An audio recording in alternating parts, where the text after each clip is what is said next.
Pirman mo na ito, Winona. Huwag mo nang hintayin kalad ka rin kita palabas ng mansyon na ito na parang basang basura. Ang boses ni Doña Consolacion ay parang talim ng balisong na humihiwa sa katahimikan ng silid. Ang bawat salita ay binigkas ng may diin, tila bawat pantig ay isang sampal na nagiiwan ng pulang marka sa dignidad ng kausap. Napatigil ang mga kamay ni Winona sa pag-aayos ng mga puting rosas sa florera sa tapat ng altar. Ang bango ng mga bulaklak na inalay niya para sa kaligtasan ng sanggol sa kanyang sinapupunan ay biglang naging mapait sa kanyang pangamoy. 5 buwan. 5 buwan niyang iningatan ang buhay na ito, tinitiis ang bawat hilo at pagod ng pagbubuntis habang abala ang buong bayan ng San Jose sa paghahanda para sa grandiosong fiesta ng mga Valderrama. Sa labas naririnig ang masiglang tugtugan ng banda at ang tawanan ng mga tao, ngunit sa loob ng silid na ito, tanging ang lamig ng aircon at ang mas malamig na titig ng kanyang biyenan ang namamayani. Mother, please, ano pong ibig sabihin nito? Bakit niyo ako pinapapirma sa dokumentong ito? Halos pabulong ang boses ni Winona. Tumingala siya at nakita ang kanyang biyenan na nakatayo ng tuwid suot ang kanyang pinakamahal na hiyas. Hawak ang isang puting papel na tila hatol ng kamatayan. Danggal, Winona, danggal ang pinag-uusapan dito, sabi ng matanda, habang pilit na pinatitigas ang mukha bagaman ang kanyang mga daliri ay mahigpit na nakakapit sa kanyang rosaryo. Hindi namin hahayaang madungisan ang pangalan ng mga Valderrama dahil sa mga kumakalat na balitang hindi kay William ang batang yan. Sign this waiver. Ibigay mo ang karapatan mo sa bata pagkapanganak at aalis ka rito nang may kaunting pera. If not, hihilahin kita sa kahihiyan sa harap ng lahat ng bisita natin mamaya. Tila tumigil ang pag-ikot ng mundo para kay Winona. Ang kanyang mga binti ay nanghina at ang hawak niyang rosas ay dahan-dahang nalaglag sa sahig. Ang mga talulot nito ay nayurakan sa ilalim ng kanyang paa nang hindi niya namamalayan gaya ng pagyurak ng pamilyang ito sa kanyang pagkatao. Ang kanyang lalamunan ay nanuyo at ang bawat pintig ng kanyang puso ay parang mabigat na martilyo na nagpapakaba sa kanyang buong katawan. Bumukas ang pinto at pumasok si William. Ang amoy ng mamahaling alak at matapang na pabango ng babae ay agad na sumalubong kay Winona. Hindi ito ang asawang nangako sa kanya ng kailanman sa harap ng dambana. Ito ay isang estranghero na may mapupulang mata at mapang-uyam na ngisi. Just do it, Winona, sabi ni William nang walang bakas ng pag-aalinlangan. Lumapit siya at tumayo sa tabi ng kanyang ina, isang pagpapakita ng alyansang nagpaguho sa huling pag-asa ni Winona. Para naman ito sa atin. I need to settle some debts at sinabi ni Mommy na ito lang ang paraan para matigil na ang mga chismis. Don't be so dramatic. Sa atin, William O, para sa mga utang mo sa sugal. Tumingin si Winona sa kanyang asawa, sinusubukang hanapin ang kahit katiting na pagmamahal sa mga mata nito, ngunit tanging kawalan at pagkabagot ang sumalubong sa kanya. Mula sa bintana, nakita ni Winona ang isang babaeng nakapula na nakasandal sa kotse ni William. Sa labas ng gate, kumakaway ito habang nanonood ng parada. Tila hinihintay ang kanyang pagbagsak. Ang hapdi sa kanyang dibdib ay naging pisikal na sakit. Naramdaman ni Winona ang marahang paggalaw ng kanyang anak sa loob ng kanyang tiyan, isang munting sipa na tila nagtatanong kung bakit ganito kalupit ang mundong kanyang lalakihan. Ang kanyang paningin ay lumabo dahil sa nagbabadyang mga luha, ngunit pinigilan niya itong pumatak. Ayaw niyang ipakita ang kanyang kahinaan sa harap ng mga taong itinuring niyang pamilya, ngunit ngayon ay mga kaaway na pala. Kinuha niya ang panulat. Ang kanyang mga daliri ay nanginginig, hindi dahil sa takot, kundi dahil sa bigat ng bawat sakripisyong ibinigay niya para sa pamilyang ito mula nang ikasal sila. Ang bawat pagtitiis sa panlalait, ang bawat gabing paghihintay sa lasing na asawa, lahat ay tila nauwi sa wala sa isang piraso ng papel. Sa bawat guhit ng tinta sa ibabaw ng kanyang pangalan, tila binubura niya ang kanyang sariling kinabukasan. Nang matapos ang huling titik, binitawan niya ang panulat. Ang tunog nito sa ibabaw ng lamesang kahoy ay parang isang tuldok sa isang mahabang kabanata ng pagdurusa. Tumingin siya kay Doña Consolacion at kay William, ang 2 taong itinuring niyang mundo, na ngayon ay tila mga anino na lamang ng kasakiman at panlilinlang. Gaano nga ba kababa ang halaga ng katapatan kapag ang nakataya ay ang huwad na karangalan ng isang pamilya? At hanggang kailan kayang manahimik ng isang pusong matagal nang pinagnanakawan ng sariling tinig, habang ang bawat luha ay nagiging lason na unti-unting nagpapatibay sa kanyang paninindigan. Tapos na, bulong ni Winona sa kanyang sarili, habang ang kanyang kamay ay dahan-dahang gumagapang patungo sa ilalim ng tela ng altar, kung saan ang isang maliit at itim na aparato ay tahimik na nagtatala ng bawat tuso at malupit na salitang binitawan ng mga Valderrama. Huwag kang mag-alala, Winona. Nandito ako. Hindi ko hahayaang tapakan nila ang pagkatao mo ng gano'n na lamang. Ang boses ni Attorney Mateo ay parang isang mahinahong himig sa gitna ng nagngangalit na bagyo. Nakaupo siya sa likod ng kanyang malaking lamesang gawa sa mahogany, ang kanyang mga kamay ay magkadaop at ang kanyang mga mata ay nagpapakita ng isang uri ng malasakit na matagal nang hindi nararamdaman ni Winona mula sa ibang tao. Sa labas ng opisina, ang ingay ng paputok at ang hiyawan ng mga tao sa presisyon ng fiesta ay tila nanggagaling sa ibang mundo. Sa loob ng silid na ito, ang hangin ay amoy lumang papel at kape, isang amoy na nagbigay kay Winona ng pansamantalang kapanatagan. Nakaupo siya sa dulo ng upuan, ang kanyang mga balikat ay nakakubli sa ilalim ng isang malapad na shawl, pilit na itinatago ang panginginig ng kanyang buong katawan. Ang bawat paghinga niya ay mabigat, tila may nakadagan na malaking bato sa kanyang dibdib na ayaw siyang tantanan. Sigurado ka ba rito, Mateo, malakas ang impluwensya ng mga Valderrama sa bayang ito? Baka madamay ka lang sa gulo ko, bulong ni Winona habang ang kanyang mga daliri ay mahigpit na nakakapit sa kanyang bag. Sa loob niyo, nararamdaman niya ang bigat ng maliit na recorder, ang kanyang tanging sandata, laban sa kalupitan ng kanyang biyenan at asawa. Ngumiti ng bahagya ang abogado, isang ngiting, tila nagsasabing kontrolado niya ang lahat. Winona, magkaibigan tayo simula pa noong kolehiyo. Nakita ko kung paano ka nagsikap para marating ang kinaroroonan mo ngayon. Hindi ko matitiis na makitang sinasaktan ka ng mga taong dapat ay nagtatanggol sa'yo. Trust me, I can handle the Valderramas. Ang batas ay hindi para sa mayayaman lang, kundi para sa mga nasa katuwiran. Inabot ni Winona ang recorder mula sa kanyang bag. Ang kanyang kamay ay bahagyang tumama sa kamay ni Mateo habang ibinibigay ito. Ang init ng balat nito ay nagbigay sa kanya ng isang uri ng pag-asa, isang marupok na kislap sa gitna ng kadiliman. Sa sandaling iyon, naramdaman niya na marahil hindi siya nag-iisa. Marahil mayroon pang katarungan sa mundong ito para sa isang ina na wala namang ibang hangad, kundi ang protektahan ang kanyang anak. Nandito ang lahat, Mateo. Sabi ni Winona, ang kanyang boses ay nanginginig sa halo-halong takot at determinasyon. Ang pagbabanta ni Doña Consolacion, ang pag-amin ni William sa kanyang mga utang, at ang pilit nilang pagpapakitil sa karapatan ko bilang ina. Ito na ang huling baraha ko. Kinuha ni Mateo ang recorder at maingat itong inilagay sa loob ng kanyang drawer. Itatago ko ito sa vault. Walang makakakuha nito kundi ako. Magpahinga ka muna, Winona. Bumalik ka sa mansion at magpanggap na wala kang ginagawa. Hayaan mong ako ang gumalaw sa likod ng mga eksena. I'll prepare the counter lawsuit. Sisiguraduhin nating hindi nila makukuha ang anak mo. Tumayo si Winona, nakaramdam ng kaunting gaan sa kanyang pakiramdam. Ngunit habang papalabas siya ng opisina, isang malamig na simoy ng hangin ang tila dumaan sa kanyang batok. Tumingin siya pabalik kay Mateo, na ngayon ay abala na sa pag-aayos ng ilang dokumento. May isang bahagi ng kanyang puso ang nais sumigaw, nais magtanong kung bakit tila masyadong madali ang lahat. Ngunit pinatahimik niya ito. Sa desperasyon ng isang taong nalulunod, kahit ang isang pirasong dayami ay kakapitan mo, kahit alam mong maaari itong maputol anumang oras. Nang marinig ni Mateo ang marahang paglapat ng pinto, dahan-dahan niyang iniangat ang kanyang ulo. Ang mapagkailangang malasakit sa kanyang mga mata ay biglang napalitan ng isang malamig at kalkuladong titig. Kinuha niya ang kanyang cellphone mula sa bulsa at mabilis na nag-dial ng isang numero na hindi nakarehistro sa kanyang contacts. Hello, Doña Consolacion, sabi ni Mateo, ang kanyang boses ay wala na ang tamis at lambing na ipinakita niya kay Winona kanina. Nasa akin na ang recorder. Opo, naniwala siya. Akala niya ay ako ang kanyang tagapagligtas.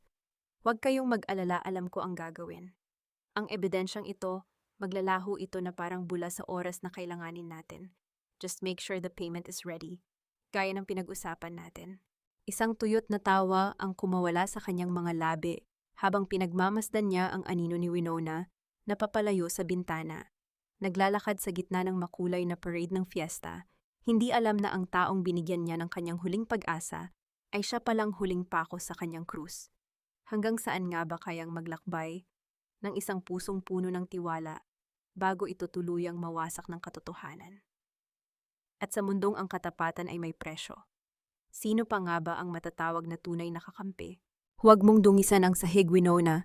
Katatapos lang iyan pakintabin ni Isabel para sa mga darating na bisita bukas.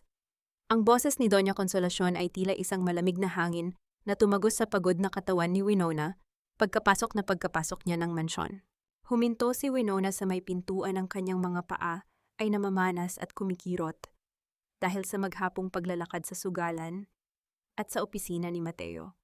Tiningnan niya ang makintab na sahig na gawa sa naraisang salamin ng yaman at kapangyarihan, na kailanman ay hindi nagparamdam sa kanya na siya ay kabilang sa tahanang ito. Sa labas ang tunog ng mga kampana ng simbahan para sa gabi ng fiesta ay nagbibigay ng isang mapanlinlang na saya, ngunit sa loob ng mansyon ang bawat sulok ay puno ng mga anino ng panlalait. Dahan-dahan siyang umakyat sa hagdan, hawak ang kanyang baywang upang alalayan ang bigat ng kanyang tiyan. Walang William na sumalubong sa kanya. Walang asawang nagtanong kung kumain na ba siya o kung kumusta ang nararamdaman ng bata. Tanging ang katahimikan ng malalaking kwarto, ang kanyang kasama isang katahimikan na tila sumasakal sa kanyang paghinga.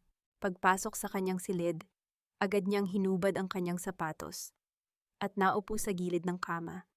Ang kanyang mga kamay ay dahan-dahang gumapang patungo sa kanyang leeg.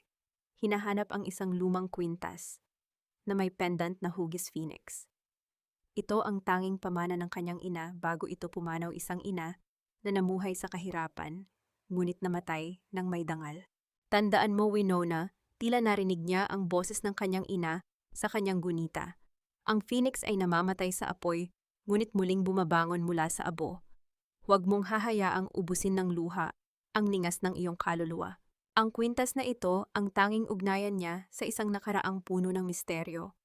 Ang kanyang ina ay hindi kailanman nagkwento tungkol sa kanyang ama, maliban sa pagsasabing ito ay isang taong may mabigat na responsibilidad.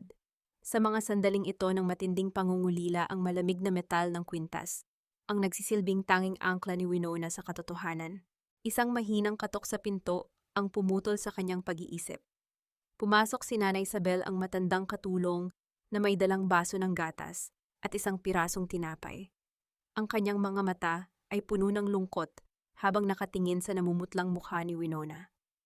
"Hija, kumain ka muna," bulong ni Nanay Isabel habang inilalapag ang tray. "Huwag mong masyadong isipin ang mga sinasabi ng Donya. Ang mahalaga ay ang kalusugan niyo ng maliit na bata." Ngumiti ng pilit si Winona. "Salamat, Nanay Isabel. Kayo lang yata ang nakakaalala na tao rin ako sa bahay na ito. Huwag kang mawawala ng pag-asa," sabi ng matanda bago lumabas, ngunit bago tuluyang isara ang pinto lumingon muli ito.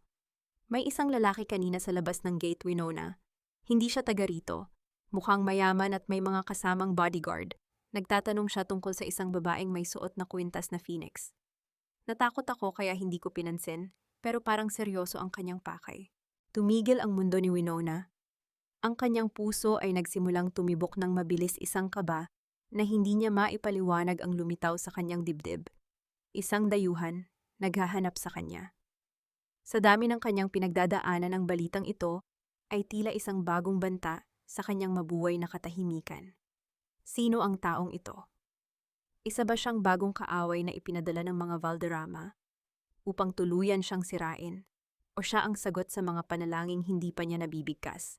Sa gitna ng kadiliman ng gabi, habang ang buong bayan ng San Jose ay nagdiriwang, si Winona ay nanatiling gising, nakatingin sa kisame at mahigpit na hawak ang kanyang kwintas. Hindi niya alam na sa labas ng mansion, sa ilalim ng isang poste ng ilaw, isang itim na sasakyan ang tahimik na nagbabantay, at sa loob niyon isang lalaking may pilak na buhok ang nakatingin sa isang lumang litrato ng isang babaeng kamukhang kamukha niya. "Dito ka lang, Winona. Sa loob ng silid na ito, masisiguro kong walang makakalapit sa iyo at walang dumi na makakalabas." Ang boses ni Doña Consolacion ay tila isang huling hatol habang dahan-dahang isinasara ang mabigat na pinto ng kwarto. Narinig ni Winona ang marahang pag-ikot ng susi sa kandado mula sa labas. Isang tunog na tila hudyat ng kanyang tuluyang pagkawala sa mundong ibabaw. Sinubukan niyang pihitin ang doorknob, ngunit wala itong kibo. Ang bawat pinto at bintana sa mansyon na ito ay tila naging mga rehas ng isang gintong kulungan. Ang kanyang cellphone na tanging ugnayan niya sa labas ay kinuha na ng mga tauhan ni Doña Consolacion bago pa man siya makahingi ng tulong. "Buksan niyo ito! Wala kayong karapatang ikulong ako!" Sigaw ni Winona habang ang kanyang mga palad ay humahampas sa matigas na kahoy ng pinto. Ngunit ang tanging sumasagot sa kanya ay ang nakabibinging katahimikan ng malawak na hallway at ang malayo masayang tunog ng musika mula sa plaza ng bayan. Ang saya ng fiesta ay tila isang pangungutya sa kanyang kasalukuyang kalagayan. Lumipas ang mga oras na tila mga taon. Ang silid ay naging madilim, tanging ang liwanag ng buwan na tumatagos sa kurtina ang nagbibigay ng anyo sa mga gamit sa loob. Naupo si Winona sa sahig na kasandal sa pinto, yakap-yakap ang kanyang mga tuhod. Sa bawat tibok ng kanyang puso, nararamdaman niya ang takot na baka tuluyan na siyang makalimutan ng mundo. Isang mahinang kaluskos sa may maliit na pinto ng banyo ang nagpalingon sa kanya. Doon nakita niya si Nanay Isabel na dahan-dahang pumasok mula sa isang secret passage na ginagamit ng mga katulong para sa paglilinis. May dala itong supot ng pagkain at isang baso ng tubig. "Hiya, bilisan mo! Heto, kumain ka muna!" Bulong ni Nanay Isabel, ang boses ay puno ng kaba. Kinuha ko ang pagkakataong ito habang abala sila sa hapunan sa ibaba. "Ang mga Valderrama, wala na silang puso, Winona. Nanay Isabel, kailangan kong makaalis dito." Pakiusap ni Winona, ang mga mata ay nagniningning sa namumuong luha. "Si Mateo, kailangan kong malaman kung anong balita sa kaso ko." Napayuko si Nanay Isabel, tila nahihirapang sabihin ang kanyang nalaman. "Hija, may mas masama pa akong balita.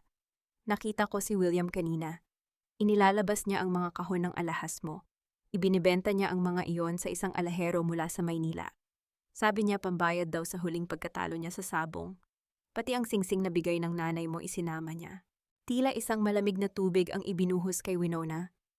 Ang huling piraso ng kanyang dangal, ang huling alaala ng kanyang nakaraan, ay unti-unti nang nilalamon ng kasakiman ng pamilyang ito. Ngunit bago pa man siya makapagsalita, may iniabot si Nanay Isabel na isang dilaw na sobre. Heto, iniwan ito ng isang bata sa likod ng gate kanina. Sabi ay galing daw kay Attorney Mateo. "Hindi ko alam kung ano ito, pero itinago ko agad para hindi makita ng Donya," sabi ng matanda bago mabilis na lumabas muli sa pinto ng banyo. Nanginginig ang mga kamay ni Winona habang binubuksan ang sobre. Inaasahan niyang makikita ang mga legal na dokumento, ang kanyang counter affidavit o kahit anong balita na magbibigay sa kanya ng pag-asa. Ngunit habang binabasa niya ang mga papel sa loob, ang kanyang puso ay tila tumigil sa pagtibok. Hindi ito mga legal na papeles. Ang laman ng sobre ay mga mga litratong kuha sa malalayong anggulo kung saan makikita si Winona na tila may kasamang ibang lalaki sa iba't ibang pagkakataon. May mga mensahe ring nakalakip, mga peking chat at sulat na tila nagpapatunay na siya ay may lihim na relasyon. Ang bawat salita ay punong-puno ng mali, siya mga ebidensyang sapat na upang bawiin sa kanya ang karapatan sa kanyang anak at itapon siya sa kalsada nang walang kahit ano. Sa ibaba ng huling pahina, may isang maikling nota na nakasulat. "Ito ang katotohanang tatanggapin ng Korte, Winona. Huwag mo nang subukang lumaban." Napabitaw si Winona sa mga papel. Ang mga ito ay nagkalat sa sahig gaya ng kanyang nadurog na tiwala. Hindi lamang siya kinulong ng mga Valderrama, tila hinukay na rin ni Mateo ang sarili niyang libingan gamit ang mga kasinungalingang ito. Paano lalaban ang isang ibon na ang mismong tagapagligtas ang siyang pumutol sa kanyang mga pakpak? At sa dilim ng kanyang silid, na pagtanto ni Winona na ang tunay na kaaway ay hindi lamang ang mga taong lantaran siyang kinamumuhian, kundi pati ang taong pinagkatiwalaan niya ng kanyang huling hininga. Ang bawat yabag ni Winona pababa ng grand staircase ay tila tunog ng isang batingaw na nagbabadya ng kamatayan ng kanyang dangal. Ang malawak na sala ng mansion ng mga Valderrama, na dati ay puno ng tawanan at rangya, ngayon ay naging isang malamig na hukuman. Naroon ang mga nakatatandang miyembro ng angkan, suot ang kanilang mga barong at terno, nakaupo sa mga upuang nara na tila mga hukom na handang magpataw ng hatol. Sa gitna ng silid nakatayo si Doña Consolacion, hawak ang kanyang tungkod na may ulong pilak, habang sa tabi niya ay si Attorney Mateo, ang taong huling pinagkatiwalaan ni Winona. Ang presensya ni Mateo ay nagbigay ng isang mapait na lasa sa lalamunan ni Winona. Ang kanyang malinis na postura ay isang maskara ng kataksilan. Ngayong narito na ang lahat. Ang boses ni Doña Consolacion ay umalingaw-ngaw puno ng awtoridad at puot. Nais naming ipakita ang katotohanan sa likod ng mapagpanggap na mukha ng babaeng ito. William, ipakita mo sa kanila. Inihagis ni William ang mga litratong galing sa sobre ni Mateo sa gitna ng lamesa. Ang mga mata ng mga kamag-anak ay nanlaki, ang ilan ay nagtakip ng bibig, habang ang iba ay nagbulungan nang may kasamang mapanghusgang tingin. Ito ba ang asawang ipinaglaban ko? Sigaw ni William, ang boses ay basag dahil sa kunwaring pait. Habang abala ako sa pagpapatakbo ng negosyo, abala ka naman sa paghahanap ng kaligayahan sa iba.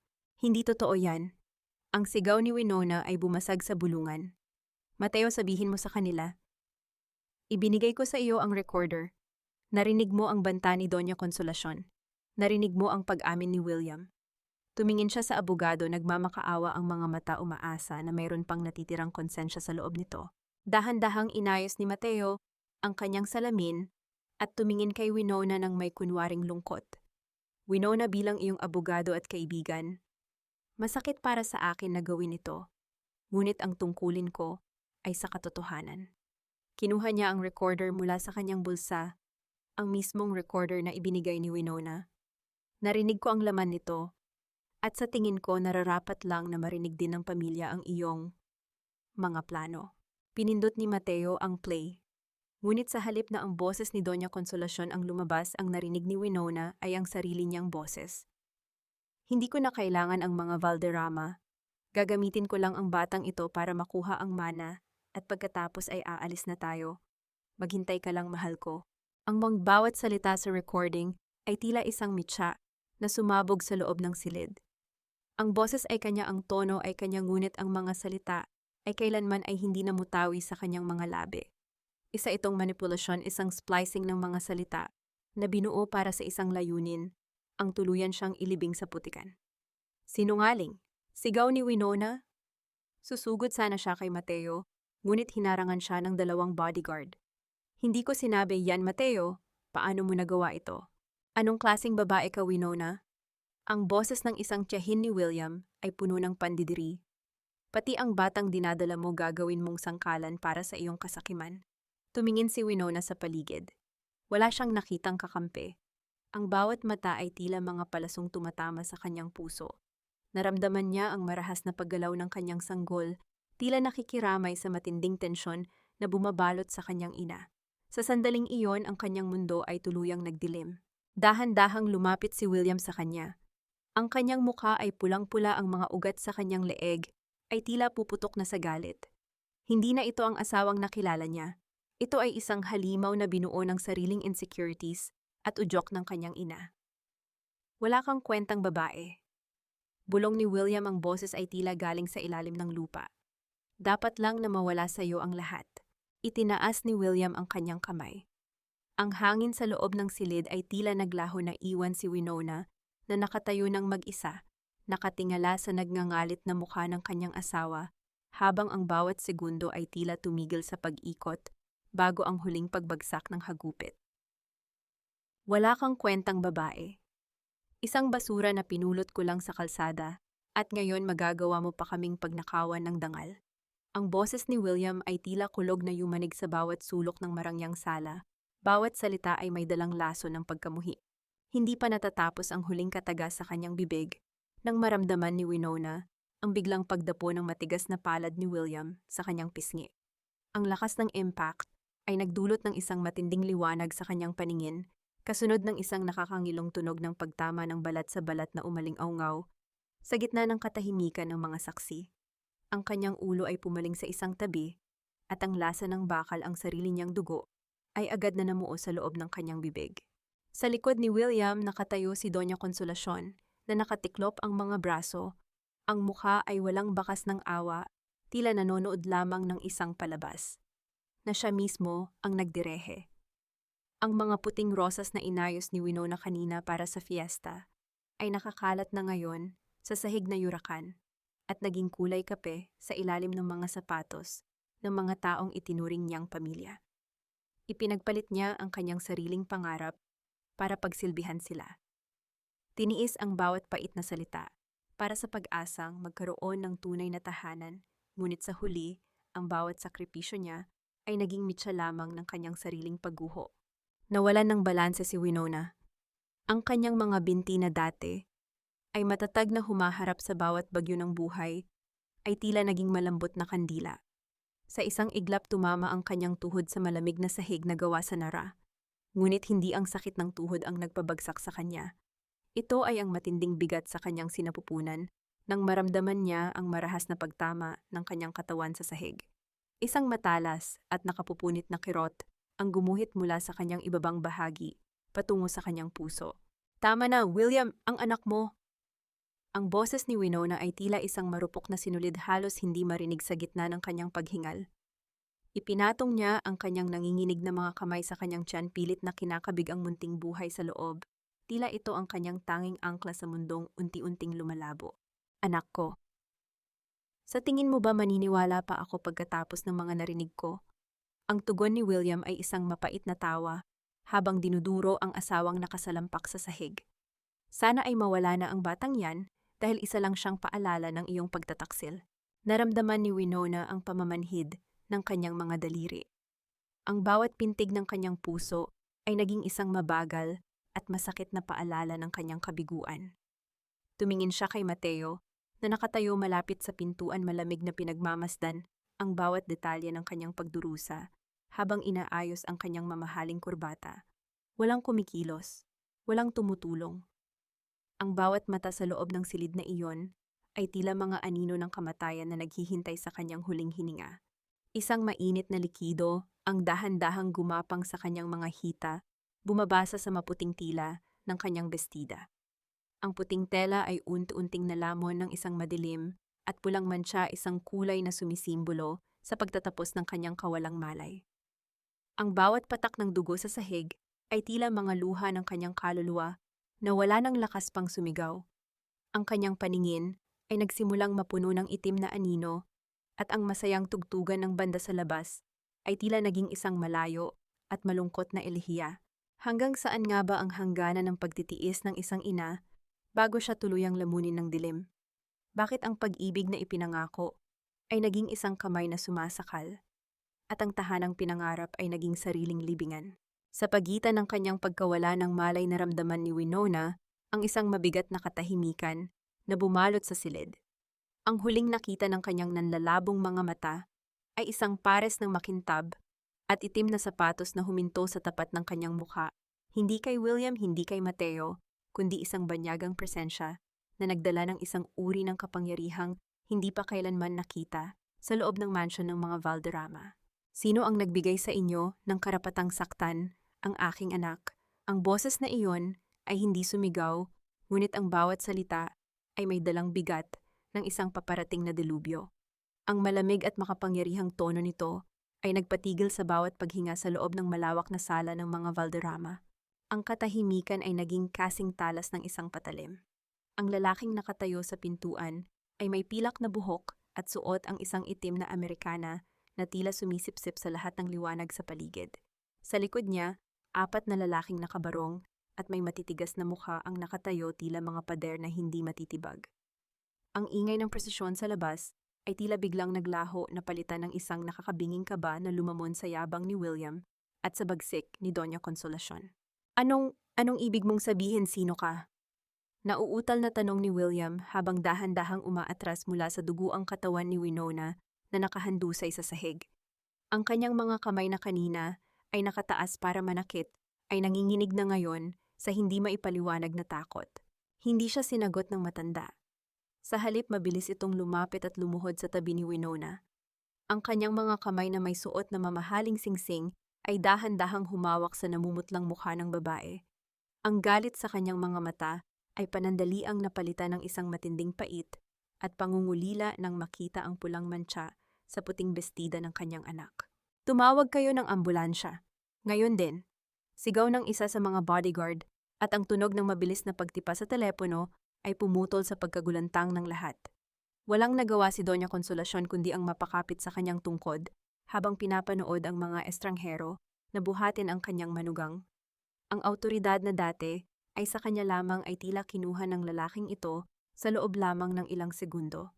Ang sumunod na mga sandali ay naging isang malabong gunita para kay Winona.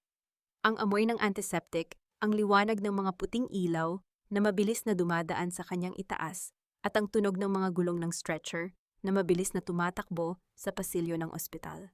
Naramdaman niya ang malamig na hangin ng aircon at ang mahigpit na pagkakahawak ng isang kamay sa kanyang palad, isang kamay na malaki magaspang, ngunit nagbibigay ng isang uri ng proteksyon na hindi niya kailanman naramdaman kay William. Huwag kang bibitiw, anak. Nandito na si Papa. Ang boses na iyon ay tila nanggagaling sa kailaliman ng isang panaginip.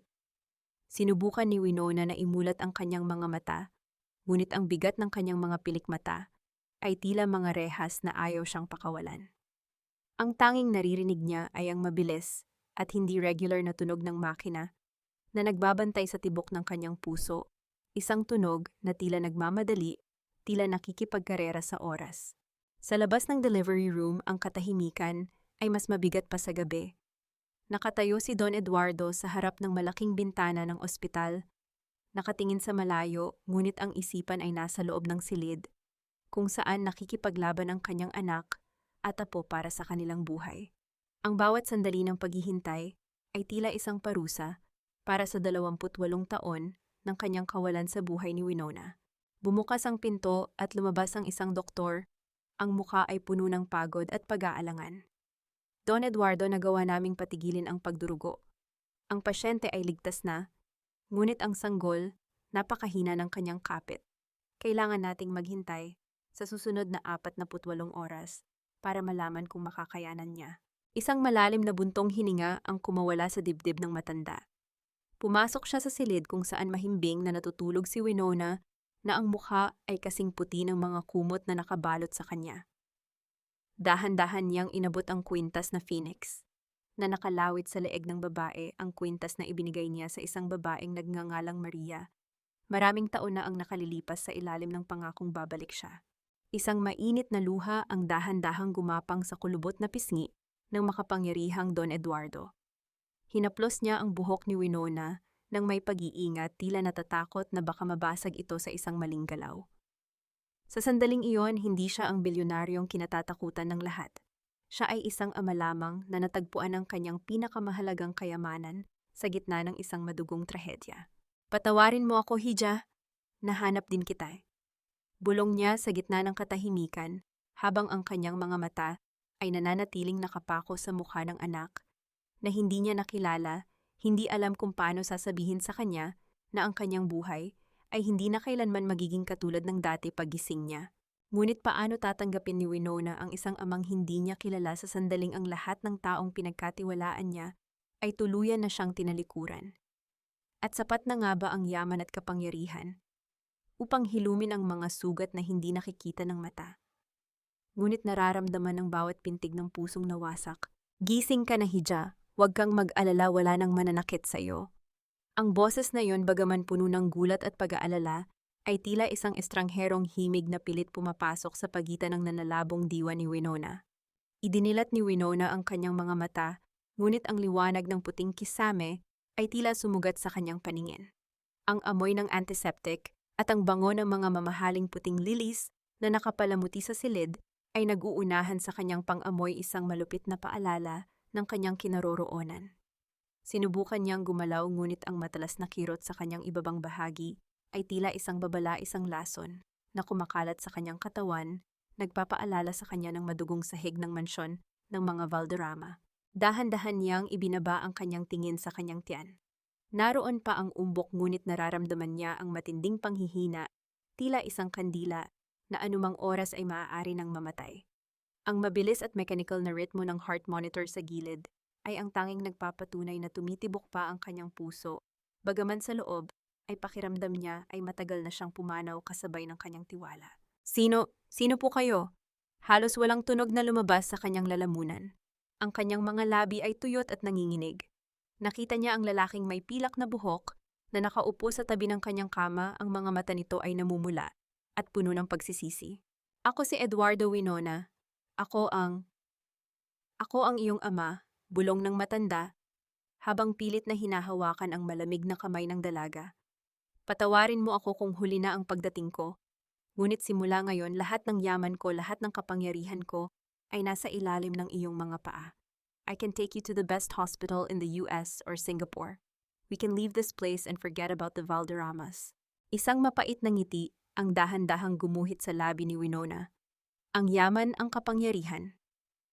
Noong mga oras na hinihiya siya sa harap ng maraming tao, noong mga oras na bumabagsak ang kamay ni William sa kanyang pisngi, nasaan ang lahat ng ito? Ngayon na wasak na ang kanyang kaluluwa. Ngayon lamang ba siya magkakaroon ng ama? Hindi po ako aalis, Don Eduardo. Ang boses ni Winona ay biglang naging malamig kasing lamig ng hanging nanggagaling sa aircon ng VIP suite. Hindi po sapat ang pagtakas para hilumin ang mga sugat na ginawa nila. Kung aalis ako ngayon, mananalo sila. Iisipin nilang tama sila na ako ay isang basurang madaling itapon. Pero Winona, kailangan mo ng kapayapaan para sa bata. Giit ni Eduardo, ang mukha ay bakas ang takot para sa kaligtasan ng kanyang anak. Ang kapayapaan ay makakamit ko lang kapag nakita ko silang lumuluha ng dugo. Gaya ng pagluha ng dugo ng puso ko sa sahig ng bahay na iyon, sagot ni Winona. Ang kanyang mga mata na kanina ay puno ng luha, ay naging kasing tigas ng bato. Hindi ko kailangan ng bilyonyo para magtago. Kailangan ko ng sandata para lumaban. I need you to give me a pawn, isang pain para kay Mateo. Alam ko ang kahinaan niya, ang kasakiman. Doon natin siya uumpisahan. Tila nagulat si Don Eduardo sa determinasyong nakita sa mukha ng kanyang anak. Ang mahina at mabuhay na babaeng nakita niya sa mansyon ay tila mabilis na nagpapalit anyo. Ang phoenix sa kanyang kwintas ay tila nagsisimula ng magliab mula sa abo ng kanyang pagdurusa. Gagawin ko ang lahat ng gusto mo, Hija. Sabi ni Eduardo, ang tinig ay puno ng katapatan. Sino-sino ang gusto mong unahin? Tumingin si Winona sa bintana kung saan ang araw ay nagsisimula nang sumikat sa abot-tanaw ng bayan ng San Jose. Ang fiesta ay tapos na, ngunit ang tunay na laro ay nagsisimula pa lamang. Ang bawat kirot sa kanyang sinapupunan ay tila isang paalala na ang kanyang anak ay nakikipaglaban at hindi siya maaaring sumuko nang hindi nakakamit ang katarungan. Gaano nga ba kabigat ang presyo ng paghihiganti kapag ang nakataya ay ang huling piraso ng iyong pagkatao? At kaya nga ba ng isang pusong puno ng puot na muling makaramdam ng tunay na pagmamahal, o ang bawat yakap na lamang ay magiging isang hakbang patungo sa isang bagong patibong? Ang lahat ng kinuha nila sa akin, ang dangal ko, ang katahimikan ko, ang kinabukasan ng anak ko, ibabalik nila iyon nang may kasamang interes. Bulong ni Winona sa hangin, habang ang kanyang kamay ay mahigpit na nakakapit sa gilid ng kama, handang bumangon mula sa sarili niyang libingan. Ang bawat tao ay may presyo, Papa, at ang presyo ni Mateo ay ang kanyang sariling kasakiman. Ang tinig ni Winona ay hindi na ang mahiyaing bulong ng isang api, ito ay naging kasing talim ng isang laser na naghihiwa sa kadiliman ng silid. Isang linggo na ang lumipas mula nang dumanas siya ng impyerno sa kamay ng mga Valderrama. Sa loob ng marangyang suite ng ospital na tila naging isang command center sa ilalim ng utos ni Don Eduardo, nakaupo si Winona sa kanyang kama habang pinagmamasdan ang isang makapal na folder. Ang hangin sa loob ay amoy sariwang prutas at mamahaling pabango, ngunit para kay Winona, ang tanging amoy na mahalaga ay ang amoy ng paparating na hustisya. Ang monitor sa gilid ay naglalabas ng isang mahinang pag-ugong, isang patuloy na paalala na ang kanyang anak ay lumalaban pa rin kumakapit sa buhay, gaya ng pagkapit ni Winona sa kanyang plano. Sigurado ka ba rito, Hija? Tanong ni Don Eduardo, habang iniabot ang isang tasa ng CAA. The San Jose Waterfront Development is a multi-billion project. Kapag itinapon natin ang pain na ito, hindi lang si Mateo ang kakagat. Maaaring madamay ang buong ekonomiya ng bayang ito. Hayaan mong gumuho ang lahat ng kailangang gumuho. Papa, sagot ni Winona, ang kanyang mga mata ay nananatiling nakapako sa mga blueprint. Mateo is a shark. Kapag naamoy niya ang dugo ng ganito kalaking pera, kakalimutan niya ang utang na loob niya kay Doña Consolacion. Gagamitin natin ang sarili niyang pangarap na maging bilyonaryo para bitayin siya. Samantala sa kanyang malamig at madilim na opisina, hindi mapakali si Attorney Mateo. Ang tunog ng kanyang pagpitik ng panulat sa ibabaw ng lamesa ay nagbibigay ng isang nakakairitang ritmo sa katahimikan ng silid. Hawak niya ang isang leak na dokumento, isang lihim na plano ng isang higanteng korporasyon na pag-aari ng isang misteryosong Don Eduardo. Billions. This is not just millions anymore. Bulong ni Mateo sa kanyang sarili. Ang kanyang mga mata ay nagniningning sa ilalim ng liwanag ng desk lamp. Bakit ko pa kailangang pagtiyagaan ang barya ni Doña Consolacion kung maaari akong maging legal counsel ng proyektong ito? This is my golden ticket. Biglang tumunog ang kanyang telepono. Ang pangalan ni Doña Consolacion ay kumikislap sa screen. Isang mapait na ngisi ang gumuhit sa labi ni Mateo. Dati ang tawag na ito ay parang utos ng reyna na kailangan niyang sagutin sa loob ng isang segundo. Ngunit ngayon tila isang istorbo na lamang ito. Yes, Doña, I told you I'm busy with the legal cleanup for William's case. Pagsisinungaling ni Mateo ang kanyang tono ay wala na ang dating paggalang. I cannot meet you tonight. May mga importanteng kliyente akong kailangang asikasuhin. Just wait for my update, okay? Ibinaba niya ang telepono bago pa man makasagot ang matanda. Hindi niya alam na sa kabilang linya si Doña Consolacion ay nakatayo sa madilim na sala ng kanyang mansyon, mahigpit na nakahawak sa kanyang tungkod. Ang marahang pagkaluskos ng mga tuyong dahon sa labas ng bintana ay tila mga bulong ng babala. Nagbabago ang ihip ng hangin. Bulong ng matanda ang kanyang boses, ay nanginginig sa halo-halong galit at kaba. William, nasaan si Mateo? Bakit tila iniiwasan niya tayo? At sino ang bilyonaryong biglang pumasok sa bayang ito at binibili ang lahat ng lupang malapit sa atin? Sa kabilang bahagi ng bayan sa loob ng ospital, kinuha ni Winona ang kanyang cellphone. Isang maikling mensahe ang kanyang ipinadala sa isang hindi kilalang numero. The shark has smelled the blood. Release the second bait.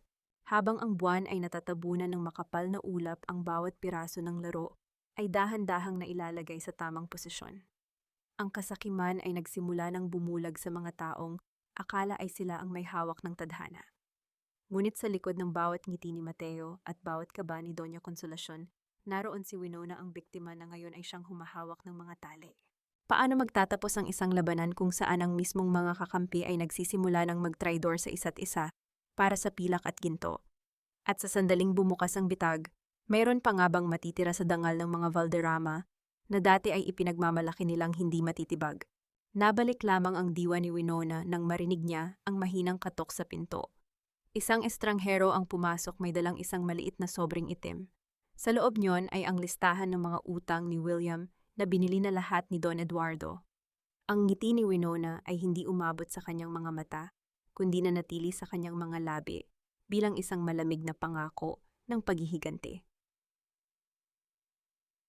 Akala ko ba ay magkaibigan tayo, Mateo? Bakit tila mas mahalaga pa sa'yo ang banyagang kliyenteng yan kaysa sa kaligtasan ng pamilya ko? Ang boses ni William ay gumaralgal, puno ng desperasyon at amoy ng alak na tila naging bago niyang hininga simula nang mawala si Winona sa mansion. Sa loob ng opisina ni Mateo, ang hangin ay naging kasing bigat ng tingga. Hindi man lang nag-angat ng tingin ang abogado mula sa kanyang mga papeles. Ang marahang pag-ikot ng ceiling fan sa itaas ay nagbibigay ng isang nakakairitang anino na tila humahabol sa bawat galaw ni William. Ang rangya ng silid na ito, na pinondohan ng mga Valderrama sa loob ng maraming taon, ay tila naging isang malamig na pader na naghihiwalay sa dalawang dating magkakampi. William, business is business. Ang tugon ni Mateo, ang boses ay patag at walang kahit anong emosyon. Ang pamilya mo ay lubog na sa utang. Ang kumpanya ninyo ay parang barkong butas na unti-unti nang lumulubog. Sa tingin mo ba ay mananatili ako sa loob niyan habang may pagkakataon akong sumakay sa isang yate? Anong sinabi mo? Humakbang ng pabilis si William, ang kanyang mga kamao ay mahigpit na nakayom hanggang sa mamuti ang kanyang mga buko-buko. Kami ang nag-angat sa'yo. Ang nanay ko ang nagbigay sa'yo ng lahat ng koneksyong tinatamasa mo ngayon. At ngayon sasabihin mong butas na barko kami. Isang mapait na tawa ang kumawala kay Mateo. Tumayo siya at hinarap si William, ang kanyang taas ay tila naging isang insulto sa hila-hilandong hitsura ng huli. Ang nanay mo ay gumamit sa akin, William, at ginamit ko rin kayo. Quid pro quo, ngunit ngayon, ang kumpanyang kinakatawan ko ay ang San Jose Waterfront. Sila ang may hawak ng hinaharap, hindi ang mga Valderrama na tanging pangalan na lang ang natitira, pero wala nang laman ang bulsa. Naramdaman ni William ang isang matinding pananakit sa kanyang sentido. Ang bawat salita ni Mateo ay parang isang sampal na mas masakit pa sa anumang pisikal na hagupit.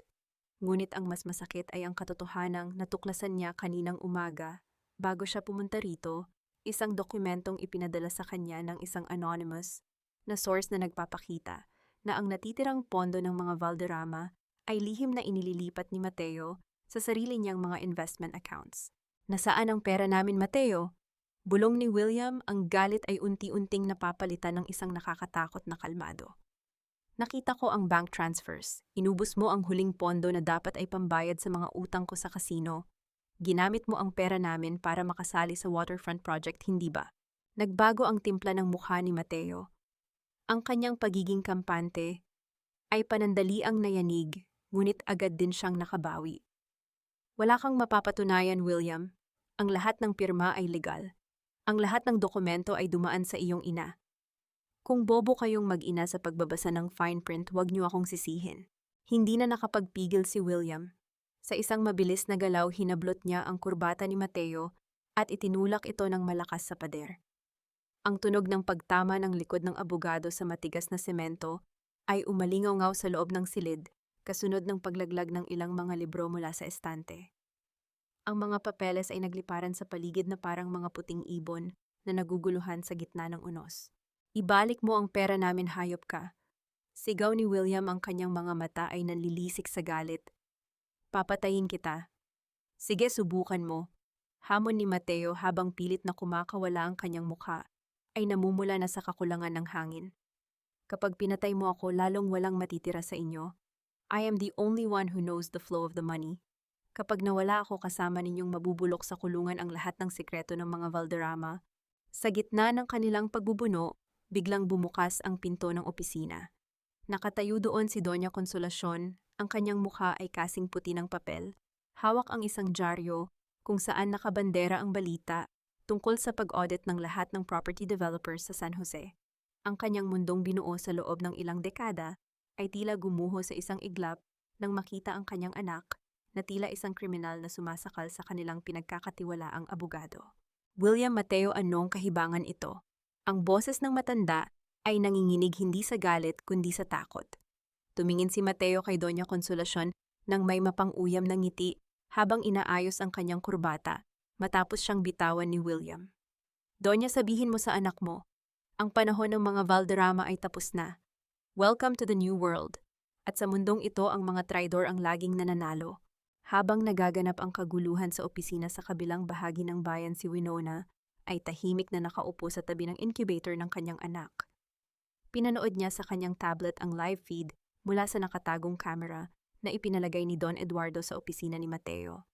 Ang kanyang mukha ay walang emosyon, ngunit ang kanyang mga daliri ay dahan-dahang humaplos sa salamin ng incubator. Tingnan mo, anak, bulong niya sa gitna ng katahimikan ng neonatal unit. Ang mga halimaw ay nagsisimula na sa pagkain ng isa't isa. Hindi na natin kailangang magdumi ng kamay. Ang sarili nilang kasakiman ang tatapos sa kanila. Nabalik lamang ang kanyang atensyon nang marinig niya ang mabilis na tunog ng isang alarm mula sa medical monitor. Ang tibok ng puso ng kanyang sanggol ay biglang bumilis at ang mga doktor ay nagsimulang magtakbuhan patungo sa kanyang kinaroroonan. Ang takot na akala niya ay nabaon na niya sa paghihiganti ay muling bumangon ng mas matindi pa sa dati. Ang bawat tunog ng makina sa loob ng ospital ay tila isang mabilis na tambol na nakikipagpaligsahan sa kaba sa dibdib ni Winona.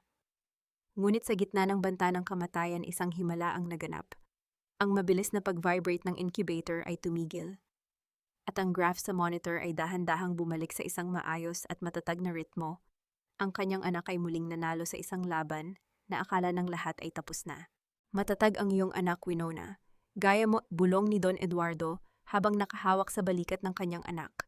Ngayong ligtas na siya, oras na para tapusin ang gulo sa labas. Handa ka na ba? Tumingin si Winona sa mapayapang mukha ng kanyang sanggol. Ang takot sa kanyang mga mata ay naglaho na palitan ng isang malamig at matalim na determinasyon. Handa na ako, Papa. Handa na akong ipakita sa kanila na ang katahimikan ng isang biktima ay hindi tanda ng kahinaan kundi ang simula ng kanilang katapusan. Sa labas ng ospital, ang bayan ng San Jose ay nababalot ng liwanag at ingay para sa huling gabi ng fiesta. Ang plaza ay puno ng mga tao, mga banderitas, at isang malaking entablado kung saan nakatakdang magsalita si Doña Consolacion para sa kanyang taunang gawad karangalan. Ito ang gabing pinakahihintay ng matandaang sandali kung saan muli niyang patutunayan sa lahat na ang mga Valderrama ang huwaran ng moralidad at yaman sa bayang ito.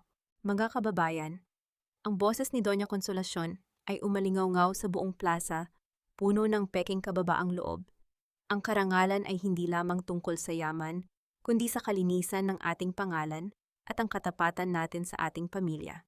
Habang nagsasalita ang matanda isang marangyang itim na sasakyan, ang dahan-dahang huminto sa gilid ng entablado. Bumukas ang pinto at lumabas si Winona. Suot niya ang isang asul na terno na tila kulay ng langit bago ang bagyo.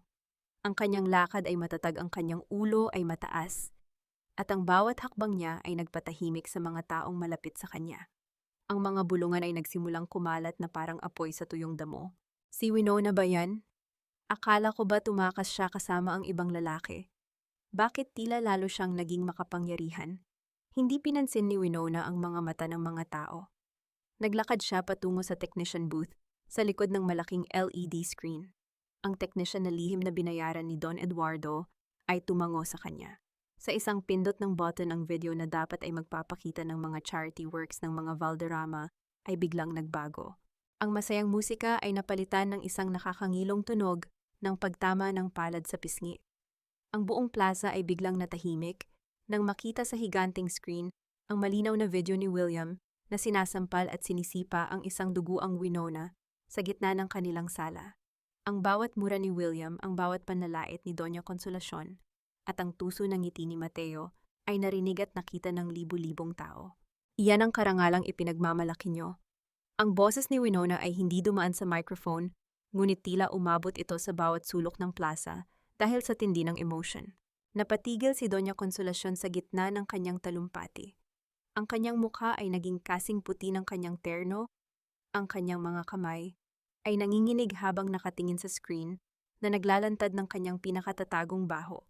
Sa tabi niya, si William ay tila ibon na nabasa ng ulan, hindi malaman kung saan tatalon para magtago sa mapanghusgang tingin ng buong bayan. Kasalanan yan, fake news yan, Pawn.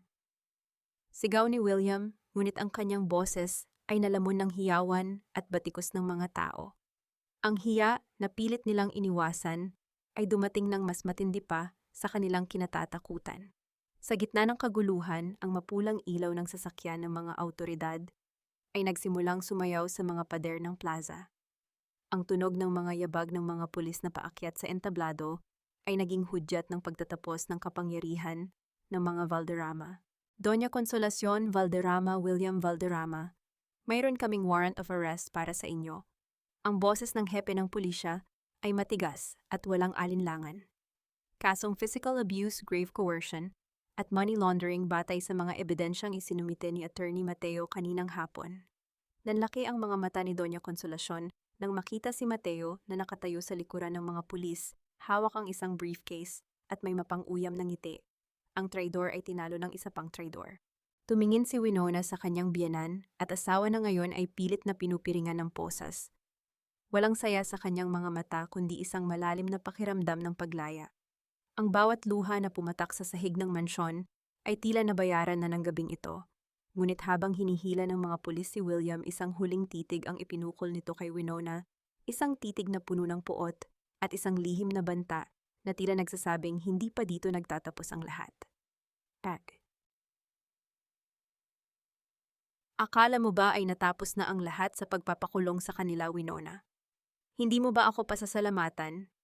Kung hindi dahil sa mga dokumentong ibinigay ko, baka hanggang ngayon ay malaya pa ring nagmamayabang ang asawa mo. Ang boses ni Mateo ay puno ng kapangahasan habang papalapit siya kay Winona sa gilid ng plaza malayo ng kaunti sa nagkakagulong media at mga pulis. Inayos ni Mateo ang kanyang mamahaling Amerikana, ang kanyang mukha ay tila nagniningning sa ilalim ng mga makukulay na ilaw ng fiesta. Para sa kanya siya ang tunay na nagwagi sa gabing ito. Nagawa niyang iligtas ang sarili sa pamamagitan ng paglalaglag sa mga Valderrama at sa tingin niya ang bilyonaryong ama ni Winona ay malugod siyang tatanggapin bilang isang bayani. Ngunit hindi niya alam na ang bawat galaw niya ay matagal nang binabantayan ng isang mata na mas matalas pa sa kanya. Pasasalamatan. Ang pag-uulit ni Winona sa salita ay tila isang malamig na hampas ng alon sa dalampasigan. Dahan-dahang siyang humarap sa abogado, ang kanyang mga mata ay walang bakas ng pasasalamat, kundi isang malalim na pagkamuhi na binalot ng katuwiran. Para sa ano, Mateo?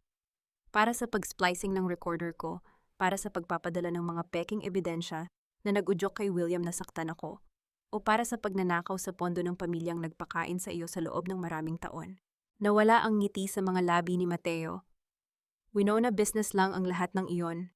At look at the bright side, malaya ka na sa kanila. I can help you manage your father's assets. Alam ko ang pasikot-sikot sa San Jose Waterfront Project. Ang Waterfront Project?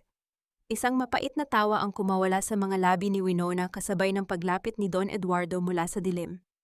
Mateo, hindi mo ba itinanong sa sarili mo kung sino ang nagmamay-ari ng korporasyong kinagat mo ng ganoon kadali? Ang waterfront development na pinaglipatan mo ng mga ninakaw mong pera mula sa mga Valderrama, iyan ay isang shell company na itinayo ko sa ilalim ng pangalan ng aking ama. Tila tumigil ang paghinga ni Mateo. Ang kanyang mga kamay ay nagsimulang manginig, at ang malamig na pawis ay gumapang sa kanyang noo kahit na maginaw ang gabi. Anong ibig mong sabihin? Ibig sabihin, ang bawat sentimong kinuha mo ay dumiretso sa isang account na kontrolado namin. Paliwanag ni Don Eduardo, ang boses ay kasing tigas ng bakal. At ang mga dokumentong pinirmahan mo para maging partner sa proyektong iyan. Hindi iyon partnership agreement. Iyon ay isang detalyadong kumpisal ng iyong mga illegal na transaksyon at money laundering. Hindi ka lang pumasok sa isang bitag, Mateo. Ikaw mismo ang naghukay ng sarili mong libingan. Sa sandaling iyon, ang tunog ng bakal na naglalapat sa mga pulso ni Mateo ay umalingaw-ngaw sa hangin. 2 ahente mula sa National Bureau of Investigation ang sumulpot sa likuran niya. Ang kanyang briefcase na kanina ay hawak niya ng may pagmamalaki, ay nalaglag sa damuhan, ang mga papeles sa loob ay nagkalat na parang mga tuyong dahon na wala ng halaga. Attorney Mateo Salvador, you are under arrest for estafa, falsification of public documents, and cybercrime. Ang boses ng ahente ay formal at walang emosyon. Winona, Don Eduardo, pag-isipan niyo ito, maaari tayong mag-ayos. Sigaw ni Mateo habang hinihila siya ng mga ahente patungo sa naghihintay na sasakyan. Ang kanyang dating maayos na hitsura ay tuluyang nagulo, ang kanyang mga mata ay nanlilisik sa takot at kawalan ng pag-asa. Pinanood ni Winona ang pag-alis ng sasakyan hanggang sa maglaho ang pulang ilaw nito sa malayo. Naramdaman niya ang isang uri ng katahimikan na hindi niya naranasan sa loob ng mahabang panahon. Ngunit bago pa man siya tuluyang makahinga, nang maluwag naramdaman niya ang isang mahinang kalabit sa kanyang braso. Si Nanay Isabel na hingal at tila may dalang masamang balita. Winona, ang asawa mo, si William. Nagwala siya sa loob ng presinto. Sabi ng mga pulis may nakuha silang sulat sa bulsa niya bago siya dalhin sa selda. Isang sulat na para sa iyo, at ang sabi, hindi pa raw tapos ang paghihiganti niya kahit nasa likod na siya ng mga rehas. Tumingin si Winona sa madilim na langit.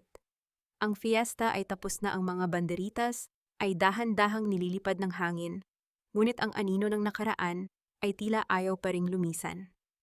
Sapat na nga ba ang hustisya para mapatahimik ang isang demonyong wala ng balak magbago? The Night Femtad, ang unang iyak ng isang sanggol, ay tila isang himig ng tagumpay na bumasag sa mahabang gabi ng paghihirap. Sa loob ng puting silid ng ospital, kung saan ang amoy ng antiseptic ay hinaluan ng bango ng mga sariwang rosas, naranasan ni Winona ang isang uri ng kaligayahan na hindi kayang bayaran ng kahit anong yaman. Nakalumbay si Winona sa kanyang kama. Ang kanyang katawan ay hapong-hapo, ngunit ang kanyang mga mata ay nagniningning habang nakatingin sa maliit na bundle ng buhay na nasa kanyang mga bisig. Ang bawat maliit na daliri ng kanyang anak, ang bawat marahang paghinga nito, ay tila mga tahi na unti-unting nagbubuo sa nawasak niyang puso. Sa wakas, ang munting anghel na ipinaglaban niya sa gitna ng bulyaw sampal at kataksilan ay ligtas na at malayang humihinga. Napakaganda niya, Winona. Kamukhang kamukha mon, bulong ni Nanay Isabel habang dahan-dahang inaayos ang kumot ng sanggol. Ang matanda ay hindi mapigilan ang pagluha, mga luhang puno ng kagalakan matapos masaksihan ang lahat ng pasakit na dinala ng kanyang alaga. Pumasok si Don Eduardo sa silid, ang kanyang mga yabag sa makintab na sahig ay mahina ngunit puno ng awtoridad. Lumapit siya sa kanyang anak at apo ang kanyang mukha ay lumambot sa paraang hindi kailanman nakita ng kanyang mga empleyado sa opisina. Hiha nakahanda na ang lahat sa Maynila. Isang penthouse sa Makati, may mga yaya security at lahat ng kailangan nyo. Gusto kong mamuhay kayo na parang mga prinsesa. Tumingala si Winona sa kanyang ama. Isang malalim na buntong hininga ang kumawala sa kanyang dibdib. Papasalamat, pero hindi po yan ang kailangan ko. Ang marangyang buhay sa ilalim ng proteksyon nyo ay tila isa na namang gintong kulungan. Gusto kong tumayo sa sarili kong mga paa. Gusto kong palakihin ang anak ko sa isang tahanan na binuo ko gamit ang sarili kong pawis, hindi ang pangalan ng kahit sinong makapangyarihang lalaki. Nagulat si Don Eduardo, ngunit sa huli ay tumango siya ng may paggalang. Kung iyan ang gusto mo, hindi kita pipigilan, ngunit asahan mong lagi akong nasa likuran mo. Nabalik ang katahimikan sa silid nang lumabas ang kanyang ama. Kinuha ni Winona ang isang sobrang nakapatong sa side table, ang sulat na galing kay William sa loob ng kulungan. Sa loob ng ilang araw ay hindi niya ito binuksan, natatakot na baka ang mga salita nito ay maging lason na muling dumi sa kanyang isipan. Dahan-dahan niyang binasa ang mga nakasulat. Winona, akala mo ba ay panalo ka na? Ang dugo ng mga Valderrama ay dumadaloy sa anak mo. Hindi mo ako mabubura sa buhay niya. Balang araw lalabas ako rito at babawiin ko ang lahat ng kinuha mo sa akin. Maghintay ka lang. Isang mapait na ngisi ang gumuhit sa labi ni Winona. Kinuha niya ang lighter mula sa tabi ng kandila sa altar ng silid. Sinilaban niya ang dulo ng papel at pinanood kung paano lamunin ng apoy ang bawat salita ng pananakot. Ang abo ay dahan-dahang nalaglag sa basurahan, tila mga alaala ng isang bangungot na wala ng kapangyarihan sa kanya. Wala ka nang babalikan, William, bulong niya sa hangin. Ang babaeng sinira mo ay matagal na ring pumanaw. Ang kaharap mo ngayon ay ang nag-iisang tagapagtanggol ng batang ito. Ngunit habang tinitingnan niya ang kanyang anak, naramdaman ni Winona ang isang kakaibang panginginig sa kanyang kamay. Sa kabila ng kanyang katapangan, may isang bahagi ng kanyang pagkatao ang natatakot pa rin. Ang sugat sa kanyang pisngi ay naghilom na, ngunit ang mga sugat sa kanyang gunita ay tila mga multong ayaw siyang tantanan. Isang mahinang katok ang muling bumasag sa katahimikan. Hindi ito si Nanay Isabel o ang kanyang ama. Isang nurse ang pumasok, ang mukha ay balisa. Ma'am Winona, may tumawag po sa station. Ayaw magpakilala pero ang sabi niya, sabihin mo kay Winona ang laro ay hindi pa tapos sa kulungan. May mga mata ako sa labas. Nabitawan ni Winona ang hawak na baso ng tubig. Ang tunog ng pagkabasag ng bubog sa sahig ay tila isang babala na ang kapayapaang pilit niyang binubuo ay may mga bitak pa rin na maaaring maging mitya ng panibagong panganib. Sapat na nga ba ang mga rehas para pigilan ang isang taong wala nang natitira kundi ang galit? Ang bango ng banilya at bagong hurnong tinapay ay tila isang mainit na yakap ng umaga sa maliit na panaderya ni Winona.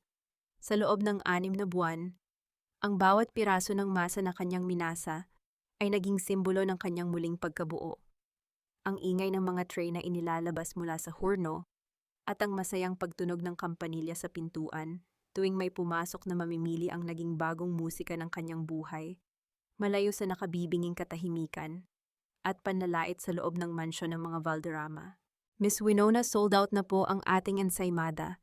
Ang dami pong naghihintay sa labas, lalo na yung mga taga-munisipyo, masayang balita ng kanyang katulong sa tindahan. Ngumiti si Winona habang pinupunasan ng pawis sa kanyang noo gamit ang likod ng kanyang kamay na may bahid pa ng harina. Sige, maglabas tayo ng bagong batch. Sabihin mo sa kanila 5 minuto lang. Tumingin si Winona sa sulok ng panaderya kung saan naroon ang isang playpen. Ang kanyang anak na binigyan niya ng pangalang Gabriel, na ang ibig sabihin ay, ang Diyos ang aking kalakasan, ay mahimbing na natutulog ang maliit na kamao ay nakatikom, habang nakasandal ang pisngi sa isang malambot na unan. Sa sandaling iyon, naramdaman ni Winona ang isang uri ng tagumpay na hindi kailanman maibibigay ng kahit anong piraso ng papel o mana. Ito ang kalayaang pinangarap niya, ang mabuhay ng walang takot ang magtrabaho para sa sariling kinabukasan at ang maging sapat para sa kanyang anak. Bumukas ang pinto at pumasok ang ilang kababaihan na dati ay bahagi ng mga social circle ni Doña Consolacion. Noong nakaraang taon, sila ang mga taong pasimpleng nagbubulungan at nagtatakip ng bibig kapag dumadaan si Winona. Ngunit ngayon, ang kanilang mga mukha ay puno ng pilit ng ngiti at paghanga. Winona, hiha, ang sarap talaga ng mga gawa mo. Sabi ko nga sa kanila, ikaw ang pinaka-talented na Valderrama. Ay sorry, I mean Winona lang pala. Sabi ng isa sa mga babae, ang boses ay puno ng pag-aalinlangan. Salamat po, Mrs. Alcantara. Masaya po ako na nagustuhan nyo, maikling tugon ni Winona. Hindi na siya nasasaktan sa kanilang mga salita. Ang kanilang mga opinyon ay tila mga anino na lamang na nawawalan ng anyo sa ilalim ng matinding sikat ng araw. Ang kanyang dangal ay hindi na nakasalalay sa kung ano ang sasabihin ng iba, kundi sa kung ano ang nagawa niya para sa kanyang sarili. Nang dapit hapon na habang inililigpit ni Winona ang mga gamit sa labas ng tindahan, napansin niya ang isang matandang babae na nakatayo sa tapat ng kalsada. Ang suot nito ay isang kupas na duster, ang buhok ay magulo, at ang mga paa ay walang sapin. Ang matanda ay tila nakikipag-usap sa sarili habang nakatingin sa karatula ng panaderya. Dahan-dahang lumapit si Winona, may dala siyang isang supot ng mga hindi nabiling tinapay. Nang makalapit siya, tila tumigil ang pag-ikot ng mundo. Ang matandang babae na tila nawawala sa sariling kaisipan ay walang iba kundi si Doña Consolacion. Ang dating reyna ng San Jose, ang babaeng laging nakasuot ng perlas at nag-uutos ng may bagsik ngayon, ay isa na lamang anino ng kanyang dating sarili. Matapos ang sunod-sunod na kaso at ang pagsekwester sa kanilang mga ari-arian, ang matanda ay tuluyang binitiwan ng kanyang katinuan. Kailangan nating maghanda para sa fiesta. Ang mga rosas, Sabel, nasaan ang mga rosas? Bulong ng matanda, ang mga mata ay nakatingin sa kawalan, hindi nakikilala ang babaeng nasa harap niya. Naramdaman ni Winona ang isang matinding habag na humaplos sa kanyang puso. Walang galit, walang puot, tanging isang malalim na lungkot para sa isang taong naging biktima ng sariling kasakiman at huwad na dangal. Inabot ni Winona ang supot ng tinapay. Heto po, kumuha kayo nito. Malumanay na sabi ni Winona. Tumingin ang matanda sa kanya. Sa loob ng isang segundo, tila nagkaroon ng kislap ng pagkilala sa mga mata ni Doña Consolacion. Ang kanyang panga ay nanginig at ang kanyang mga daliri ay humawak sa braso ni Winona, isang hawak na mahigpit at puno ng takot. Ikaw ang ibon na lumipad. Taw-taw ng matanda, ang kanyang boses ay tila isang tuyot na dahon na tinatangay ng hangin. Bakit hindi ka nasunog sa apoy? Dahil ang apoy na ibinigay niyo ay hindi ako tinupok, kundi ginawa akong mas matatag. Sagot ni Winona, ang kanyang boses ay matatag at puno ng kapayapaan. Binitawan siya ng matanda at dahan-dahang naglakad palayo, kinakain ang tinapay habang muling bumabalik sa kanyang sariling mundo ng mga anino. Pinanood siya ni Winona hanggang sa maglaho siya sa kanto ng kalsada. Nabalik lamang ang diwa ni Winona nang marinig niya ang mahinang pag-iyak ni Gabriel sa loob. Pumasok siya at binuhat ang kanyang anak. Ngunit bago niya isara ang pinto, napansin niya ang isang itim na sasakyan na nakaparada sa di kalayuan. Isang lalaki ang nakaupo sa loob, nakatingin sa kanya nang matagal bago mabilis na pinaharurot ang sasakyan palayo. Ang kaba na naramdaman niya noong nasa ospital ay muling bumangon. Ang banta ni William, ang mga mata sa labas, hindi pa nga ba tapos ang lahat? O ito na ang huling pagsubok sa kapayapaang pilit niyang binubuo? Hindi ka pa rin ba napapagod, William? Kahit sa loob ng 4 na dingding na iyan, gusto mo pa ring maghasik ng dilim. Ang boses ni Winona ay hindi nanginginig. Hindi rin ito puno ng galit. Ito ay payapa, kasing payapa ng dagat matapos ang isang dambuhalang tsunamis. Nakatayo si Winona sa likod ng makapal na salamin ng visitation room sa loob ng city jail. Sa kabilang panig nakaupo si William. Ang dating makisig at mayabang na tagapagmana ng mga Valderrama ay tila isang tuyot na sanga na lamang ngayon. Ang kanyang suot na kulay dalanda na uniforme ay tila isang insulto sa kanyang balat na nasanay sa mamahaling sutla. Ang kanyang mga mata na dati ay puno ng mapang-uyam na ngisi ngayon ay puno ng nanunuot na puot at inggit. Akala mo ba ay malaya ka na, Winona? Ang boses ni William ay gumaralgal sa maliit na speaker ng intercom. Ang lalaking nakita mo sa labas ng tindahan mo, tao ko iyon. Hindi ako titigil hanggat hindi ko nakukuha ang anak ko. Valderrama siya, akin siya. Dahan-dahang hinawakan ni Winona ang kanyang kwintas na phoenix. Naramdaman niya ang malamig na metal sa kanyang balat, isang paalala ng lahat ng apoy na kanyang dinaanan. Tumingin siya ng diretso sa mga mata ni William, ang lalaking minsan niyang inakala na magiging katuwang niya sa habang buhay. Ang bata ay hindi isang ari-arian, William. Malumanay na tugon ni Winona. At lalong hindi siya isang Valderrama sa paraang iniisip mo. Wala siyang kinalaman sa isang pamilyang ang tanging alam ay manira at mangmaliit. Ang lalaking ipinadala mo nakikipag-ugnayan na siya sa mga abogado ni Papa. Huwag mong kalimutan, William, ang bawat banta mo ay dagdag na taon sa pananatili mo rito sa loob.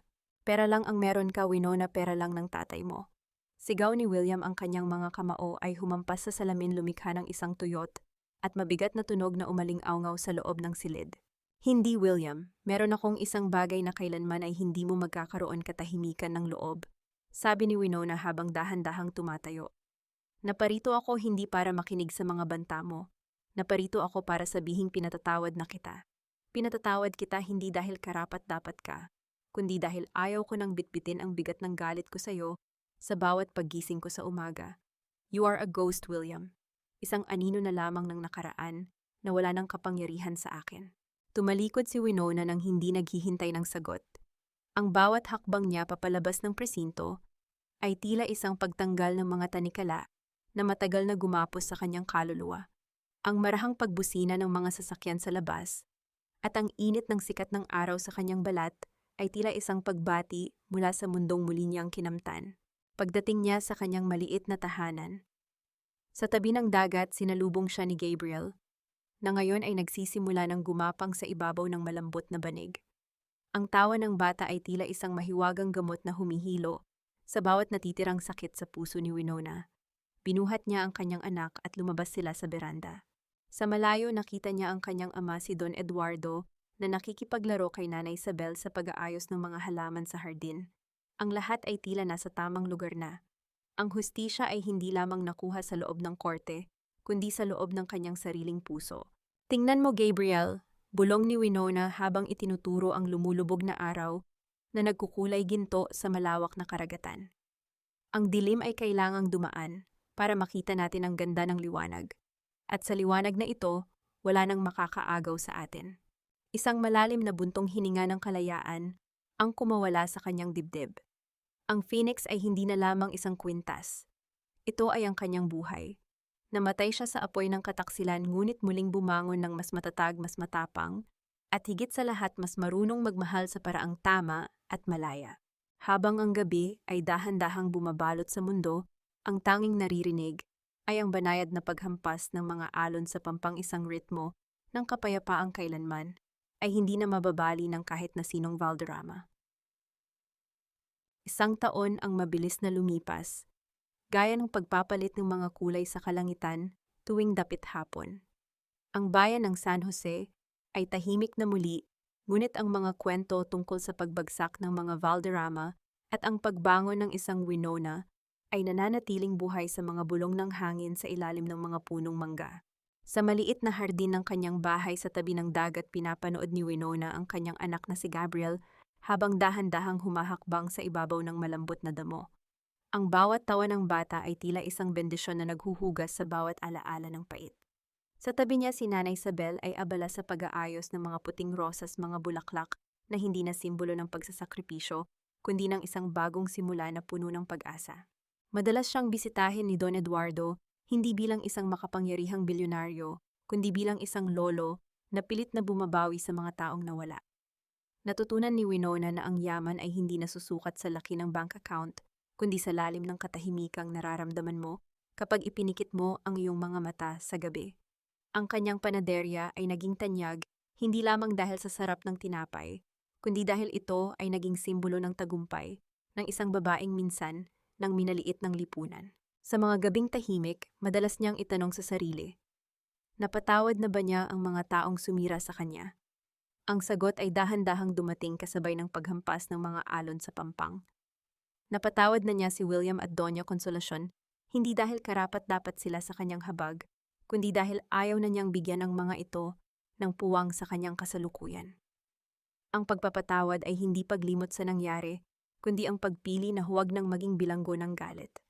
Ang mga sugat ay naging mga pilat, at ang mga pilat ay naging tanda ng kanyang katatagan. Natagpuan na ba niya ang tunay na kapayapaan?